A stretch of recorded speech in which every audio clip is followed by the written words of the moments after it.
हिवाळ्यामध्ये आपण सगळे सॅड असतो. सॅड म्हणजे दुःखी नाही, सॅड म्हणजे आपल्याला सीझनल इफेक्टिव्ह डिसऑर्डर होऊ शकतो. म्हणजेच काय, हिवाळ्यामध्ये सूर्यप्रकाशाचा अभाव असल्यामुळे अनेकदा आपल्या शरीरामध्ये जे सर्केडियन रिदम असतो त्यामध्ये बदल होतात आणि त्यामुळे आपल्याला अनेकदा थकवा किंवा मूड लो जाणवू शकतो. कधी कधी सोशलाइज न केल्यामुळे किंवा जास्त लोकांमध्ये न राहिल्यामुळे एकटेपणा येतो.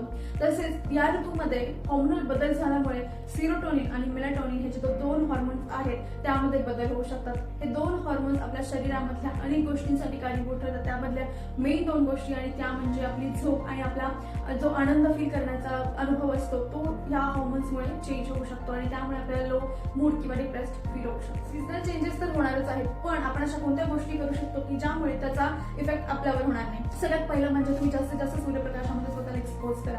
दुसरी गोष्ट म्हणजे शक्य तितकं सोशलाइज होण्याचा प्रयत्न करा. तिसरी गोष्ट फिजिकली ऍक्टिव्ह राहा आणि रात्रीच्या वेळी जेव्हा मेजरली 10 to 2 चा जो टाइम असतो 10 PM to 2 AM त्यामध्ये व्यवस्थित झोप घ्या.